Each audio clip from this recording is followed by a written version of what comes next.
est bon de célébrer notre Seigneur, de chanter sa gloire et d'annoncer dès le matin sa bonté et sa fidélité au long des nuits. Frères et sœurs, amis des passages, soyez les bienvenus en la présence de notre Dieu. Rassemblés par un appel, nous formons la maison du Dieu vivant. Approchez-vous de lui, ouvrez vos cœurs à sa parole, goûtez et voyez combien le Seigneur est bon. Je vous son, on va essayer. Son, alors ça sort. On va essayer une nouvelle technologie. Je ne sais pas si ça va marcher. Ça sort un peu.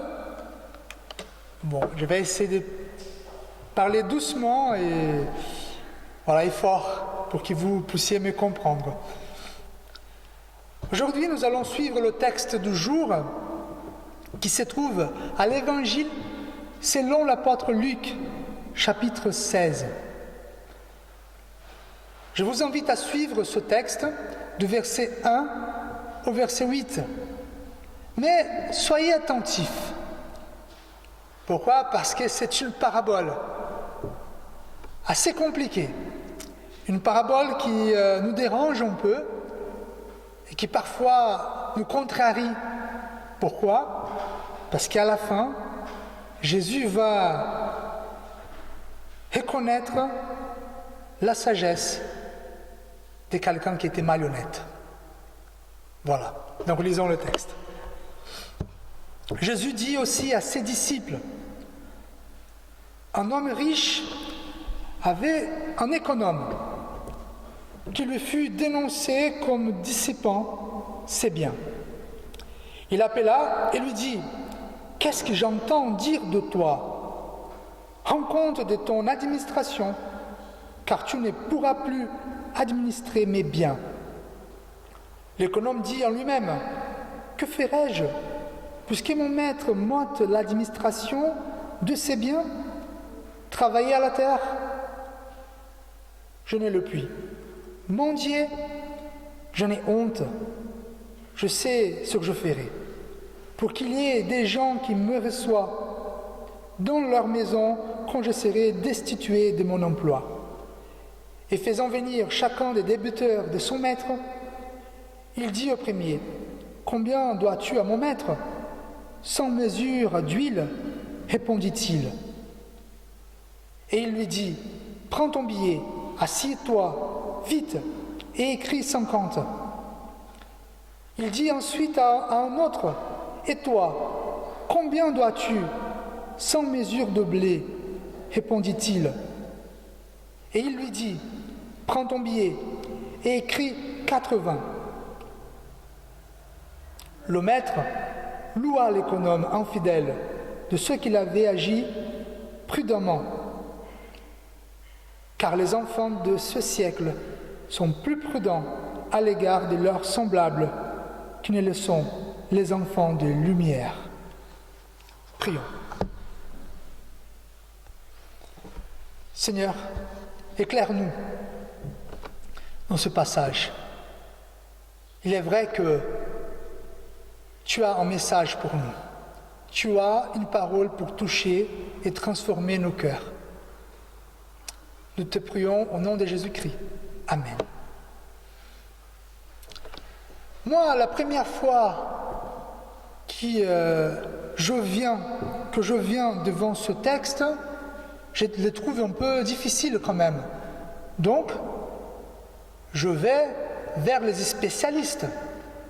Et en regardant tous les spécialistes, on voit que pour tous, cette parabole est considérée la parabole la plus difficile de tous les évangiles. Il y a plusieurs problèmes, évidemment, mais au verset 8 de ce passage nous présente un nouveau Jésus. Le plus grand problème ici. Pourquoi ? Parce qu'il va donner la conclusion. La conclusion, il va dire, en effet, ceux qui vivent pour ce monde sont plus avisés dans leurs affaires avec leurs semblables que les enfants de la lumière. Ça veut dire, les gérants infidèles étaient plus sages que les chrétiens.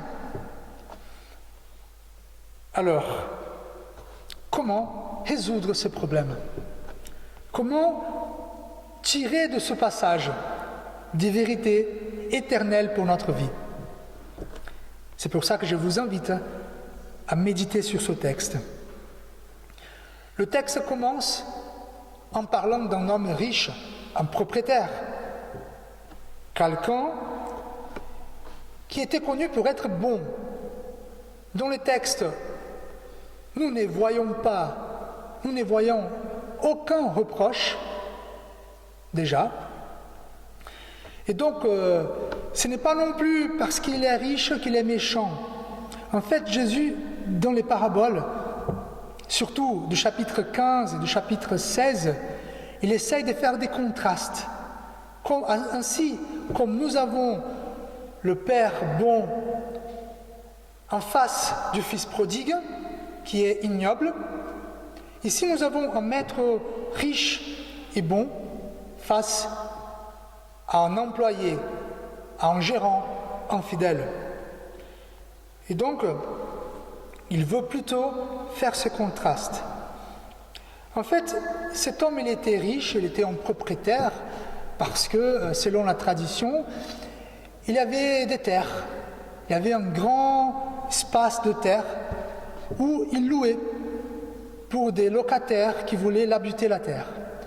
Donc, quelques locataires, quelques nouveaux ruraux, les gens qui arrivaient et qui n'avaient pas un terrain assez grand, ils louaient cette terre pour y travailler. Et pour améliorer cette affaire, il a appelé un gérant, un économe, quelqu'un qui allait dialoguer avec les locataires, quelqu'un qui allait rétaper les installations, quelqu'un qui allait voir les champs et tout ça. Mais, comme nous voyons, cela n'était pas bien. Et qu'est-ce qu'on trouve comme application à prime abord? En fait, être bon, être honnête, chercher la justice, ce n'est pas l'assurance de ne plus jamais avoir des soucis avec nos prochains. On pourrait dire, ah mais je suis bon, je cherche l'honnêteté, je cherche la justice, mais je rencontre des gens malhonnêtes. C'est la vie, c'est comme ça. En fait, sur nos chemins, nous allons rencontrer toutes sortes de personnes. Peut-être vous êtes un conjoint fidèle et vous avez en face de vous un conjoint infidèle. Peut-être vous êtes des parents qui ont bien élevé vos enfants dans la justice et maintenant vous trouvez vos enfants un peu insolents. Peut-être vous êtes des bons travailleurs, des bons emplois, des bons patrons et devant vous, vous avez des gens qui ne sont pas très fiables. Ça, c'est la vie. Nous ne pouvons pas être seulement parmi les gens qui sont honnêtes. Mais continuons là le texte parce que maintenant, le texte parlera un peu de ce gérant, intendant, économe, ça dépend de la traduction. Donc lui, c'était quelqu'un employé, quelqu'un qui gérait les choses. Et en fait, il y avait deux façons de payer les loyers aux propriétaires. La première façon, c'était le prix, un prix fixe, ainsi comme tous les loyers, et aussi avec un pourcentage de la récolte. Donc, par exemple, ils ont récolté 10 figues, donc un pourcentage, 1%, 10% allait au propriétaire. Et le gérant, il était là pour faire cette transaction, ce virement, on va dire comme ça. Mais selon la loi juive, le gérant, il avait le droit quand même à une bonification des locataires. Ça veut dire, si vous étiez un locataire à cette époque-là, vous allez payer au propriétaire et donner une bonification au gérant. Et donc, le gérant, il est dénoncé. Pourquoi? Parce qu'il est fort possible qu'il faisait des demandes qui n'était pas raisonnable. Ça veut dire qu'il demandait plus qu'il avait les droits. Et donc, cette communauté a décidé d'aller vers le propriétaire pour dire, voilà, votre gérant, il ne fait pas bien son travail. Et donc c'est ton nom qui est taché, qui est déshonoré ici. On peut se dire, mais pourquoi cette communauté a fait ça? Déjà parce que dans la coutume du Moyen-Orient, ce propriétaire, il connaissait, il faisait partie de cette communauté. C'est pas comme aujourd'hui que le propriétaire habite à Paris, il laisse ses affaires loin. Non, il habitait, il connaissait. Donc la communauté se souciait du bien-être et de l'honneur de ce propriétaire. Et ça nous parle. Pourquoi? Parce qu'en fait, cette communauté pouvait dire, ah mais il est riche, il a de l'argent, il n'a pas besoin de rien. Il pouvait même dire, c'est pas notre affaire, on ne va pas se mêler. Mais non, il s'est associé à leur prochain. Et ça nous parle, ça nous interpelle. Pourquoi? Parce que nous sommes une communauté, ici, dans l'église et au MAS aussi. Donc le bien-être de notre voisin, c'est aussi notre préoccupation. Mais ça continue. Et là, c'est le moment des tensions où le gérant, va être devant le maître. C'est le moment des comptes rendus. Et là, le propriétaire va dire, qu'est-ce que j'apprends à ton sujet? En fait, le gérant, il ne savait pas ce qu'il avait entendu. Donc, il reste en silence. En silence un peu difficile. Comme le propriétaire n'a pas eu sa réponse, le gérant n'a pas essayé de s'expliquer, il dit, bon, c'est bon, vous êtes licencié, vous n'êtes plus mon employé, partez, mais avant de partir, rends-moi le livre des comptes, voilà, pour que je puisse bien voir les choses. Et pour l'étonnement de tous, le gérant, il n'a pas essayé non plus de s'expliquer. Il vient de perdre son emploi. Il pouvait dire, ainsi comme nous faisons parfois, « Eh non, mais moi j'ai fait ça parce que j'ai un petit malade, j'ai fait ça parce que j'avais faim, j'ai fait ça parce que... » Mais le silence. Un silence qui montre sa reconnaissance qu'il était coupable. Il a reconnu que son maître demandait l'obéissance seulement et que lui a désobéi. Voilà. Et on voit un autre aspect ici du propriétaire. Pourquoi? Parce que selon la loi juive, le propriétaire pouvait demander la prison de ce gérant parce qu'il a été volé. Mais le propriétaire n'a pas fait ça. Le propriétaire, il a juste licencié son employé. On voit la miséricorde ici de ce propriétaire. Mais nous continuons et nous voyons quand même que le gérant, il va trouver une façon de s'en sortir. Son plan génial, entre guillemets. Ce qui est intéressant là, parce qu'il va faire un monologue là. Il va parler à lui-même, un temps de réflexion personnelle.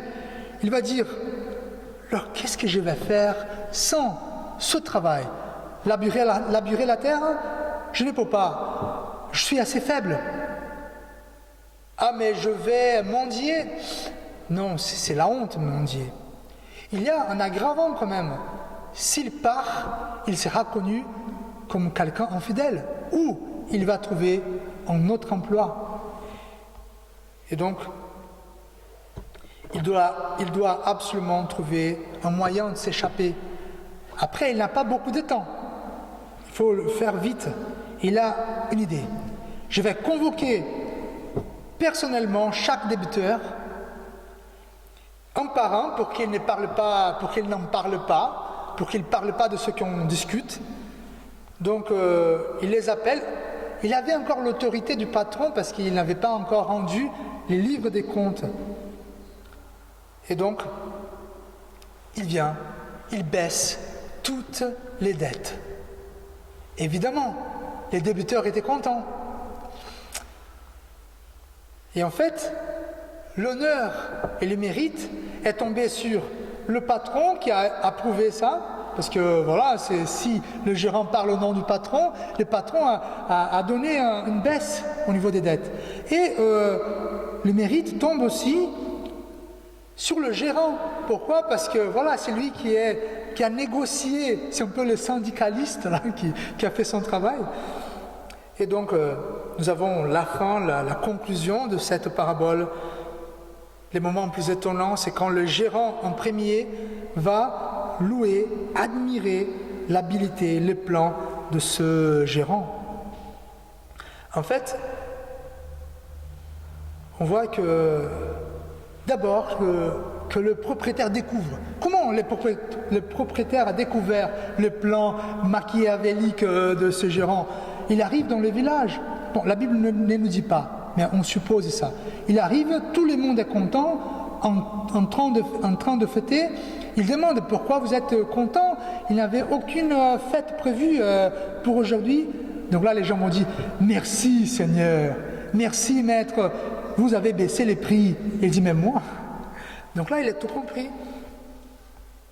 Il ne voulait pas gâcher la fête, il laisse comme ça. Et en fait, il comprend.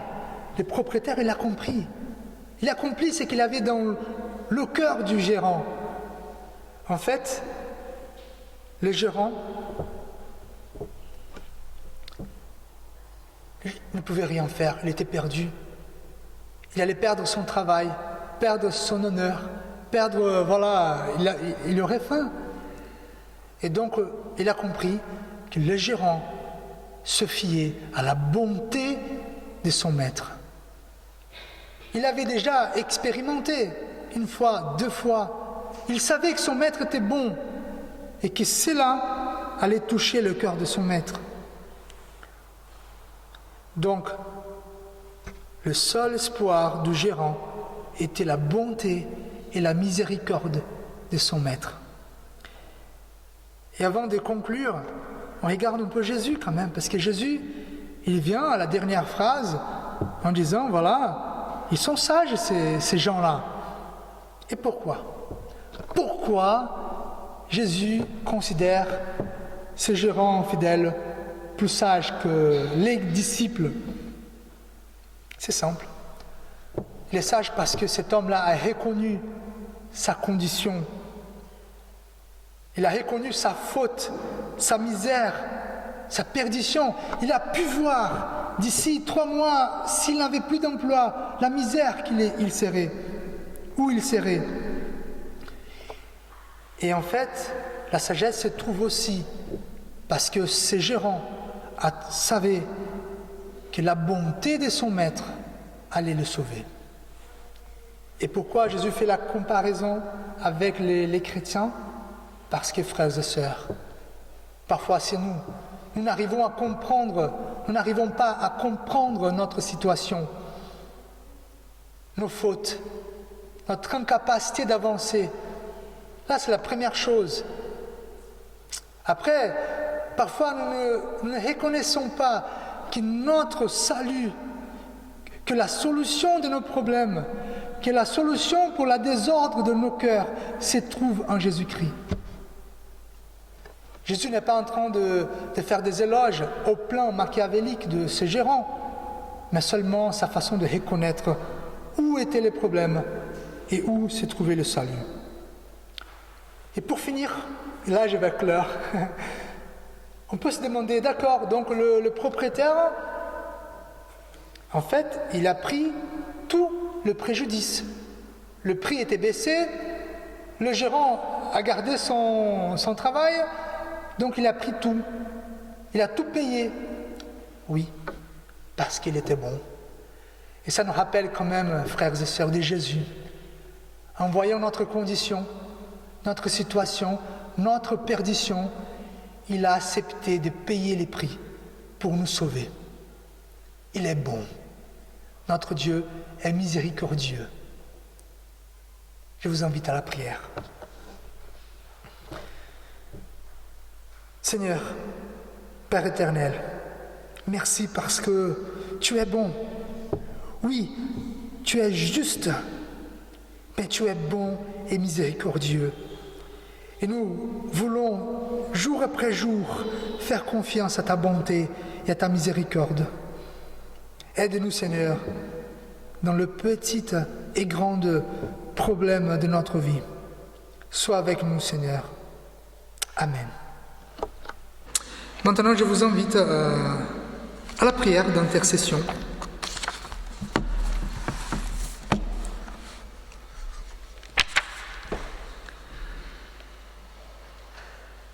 Notre Père, à toi de nous conduire, de nous protéger, de nous conserver. À toi de nous sanctifier et de nous consoler. Tu n'as pas dédaigné de nous appeler ton enfant. Soutiens-nous de ton amour. Accorde-nous d'être enflammés de ton esprit, d'être affermis de ta force, d'être illuminés de ta lumière, d'être remplis de ta grâce et de progresser avec ton aide. Fais, Seigneur, que nous soyons vraiment dans la joie de ton royaume et des fidèles témoins, et que nous puissions, grâce à toi, penser à ceux que tu nous as donné d'aimer et de servir. Nous prions la prière de Jésus. Notre Père, qui es aux cieux, que ton nom soit sanctifié, que ton règne vienne, que ta volonté soit faite sur la terre comme au ciel. Donnez-nous aujourd'hui notre pain de ce jour. Pardonnez-nous nos offenses, comme nous pardonnons aussi à ceux qui nous ont offensés. Ne sais pas entrer en tentation, mais délivre-nous du mal, car c'est à toi qu'appartiennent le règne, la puissance et la gloire, pour des siècles et des siècles. Amen. Je vous invite à vous lever afin de recevoir l'exhortation et la bénédiction de la part de Dieu.